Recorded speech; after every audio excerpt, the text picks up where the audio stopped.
C'est l'évaluation des options. Un signal d'alerte. Introduction. Lorsque nous abordons le monde de la séduction et des relations, nous devons être conscients de certains signaux que les autres peuvent envoyer, souvent sans le vouloir. L'un de ces signaux, subtil mais très révélateur, est celui d'une personne qui teste ses options pendant le flirt. Ce comportement peut être interprété de manière simpliste. Une femme qui reste ouverte à d'autres possibilités tout en flirtant avec toi te montre, peut-être sans même s'en rendre compte, que tu n'es pas son premier choix.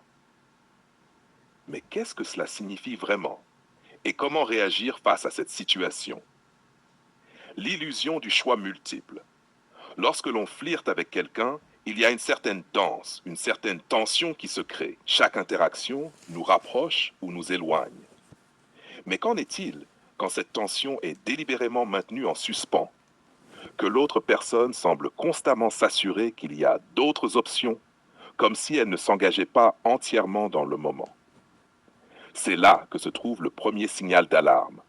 Lorsqu'une femme continue à naviguer entre plusieurs options pendant qu'elle te courtise, cela devient un jeu d'évaluation. Elle teste ses choix pour voir qui offre la meilleure sécurité émotionnelle, physique ou sociale. Le problème ici, c'est que tu n'es qu'une option parmi d'autres et non l'option de tête. HH2, la dynamique du plan B. Si tu te retrouves à être celui qui attend une réponse, à être celui qui attend qu'elle prenne sa décision, tu as un red flag. Pourquoi? Parce que cela signifie que tu n'es pas le premier choix, et peut-être même que tu n'es qu'un plan B. Dans ces situations, l'autre personne peut sembler intéressée, charmante, voire enthousiaste à l'idée de passer du temps avec toi. Mais elle garde en réserve des options supplémentaires, des plans de secours dans l'éventualité où son premier choix ne fonctionne pas. 3. Ce que cela révèle sur l'engagement. Cette attitude démontre une certaine forme de manque d'engagement émotionnel.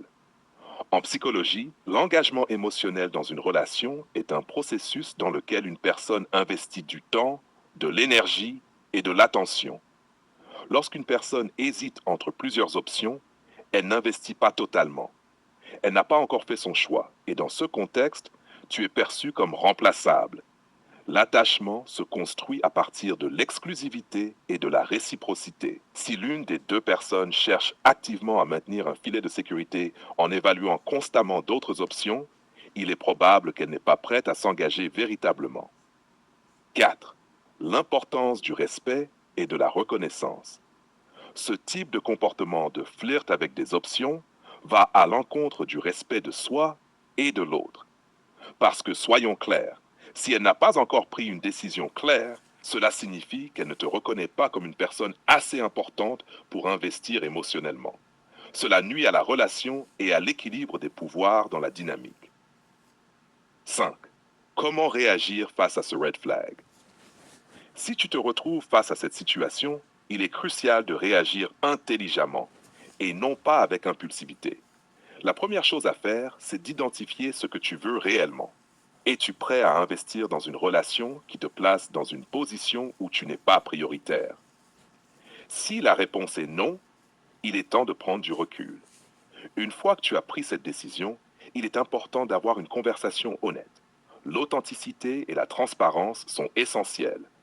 Aborder la question de manière calme et posée, sans agressivité, peut permettre de clarifier la situation. Il est possible que la personne ne se rende même pas compte du message qu'elle envoie en gardant plusieurs options ouvertes. Mais si elle est sérieuse et que tu es véritablement un de ses choix potentiels, elle devra comprendre que tu mérites une certaine forme de respect et de clarté. Nain 6. Fixer des limites. Au fur et à mesure que tu avances dans cette dynamique, il devient crucial de fixer des limites claires. Les relations saines sont bâties sur la réciprocité et l'engagement. Si tu constates que ton partenaire n'est pas prêt à s'engager pleinement, alors il est peut-être temps de revoir ta place dans la relation. Ne permets pas que ta valeur soit réduite à une simple option parmi d'autres.